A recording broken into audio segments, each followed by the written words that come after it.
Hi there, my name's Beth, and today I have for you a book review of More Happy Than Not by Adam Silvera. This is Adam Silvera's debut novel, and this is the first Adam Silvera book I've actually read. So I can't wait to talk about this. So this book centers around 16-year-old Aaron, who is a boy who lives in a not so unrealistic world where the Lateo Institute has developed this procedure that can basically erase memories and negative parts of a person's life without affecting too much more, or so it's said. Aaron has been going through a lot in the past while with his father committing suicide. He also trying to commit suicide. He is unhappy in a lot of aspects, and when a strange new friend shows up into the picture, Aaron struggles with his sexuality and figuring out who he is. And when Aaron wants to consider having a procedure from the Lateo Institute to erase the fact that he possibly is gay, a lot ensues, and yeah, you just have to read to find out. This book I gave 5 out of 5 stars. It may be one of my favorite new books. It was so beautifully written. It made me laugh in some places. It made me ugly cry in multiple places. And it's beautiful yet heartbreaking.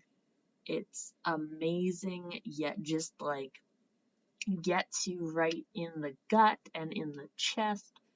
It's everything I never knew I wanted in a YA contemporary book. It deals with some pretty intense topics such as suicide, sexuality, abuse. So, trigger warning if any of those are going to trigger you. Check out this book with the hint of caution. However, I highly recommend this book. I have not read an Adam Silvera book, as I said before, and I think this was an amazing way to get into his writing. I know he has quite a few other books that also follow on suit with topics of sexuality and figuring out who the main character is themselves. And I also know he has quite a few books, or a couple of books, written with Becky Albertalli, who did the Simon versus the Homo sapiens agenda. So I'm really excited to get to a couple of those, but for right now, I just can't stop gushing about this one. Oh, it was so good. I really loved how he wrote not only the main character, but also all of the side characters. They're very well developed. They each feel like they have their own personality. The locations he's talking about, you actually feel kind of like you're in there. It's very relatable. It's broken into 5 different sections. Each one, I found myself in certain places kind of jumping back to different parts of the story and going, oh my gosh, because I forgot, or I didn't like connect it until it was written out right in front of me. But yes, I blew through this book. I read this in a couple of days and I had other stuff going on, so it was one of these books I just didn't want to put down. And yes, it deals with some intense topics, but it also deals with them in a very not positive way, because there are some things that are handled in a severe way that it needs to be handled that way, but I don't want to spoil anything.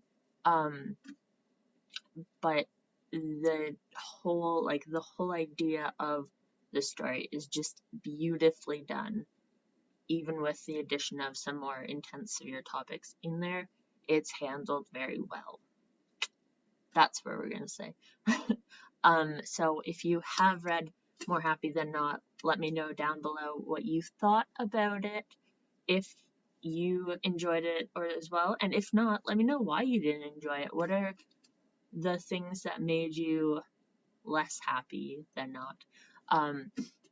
And if you have not read it, I highly recommend it, as I said again. But yes, that is all I have for you for today, because I will talk briefly more about this in my August wrap up, even though it's only the beginning of the month. But yeah. So until next time, have a great day or night whenever you're watching this, and I will see you again really soon. So, bye.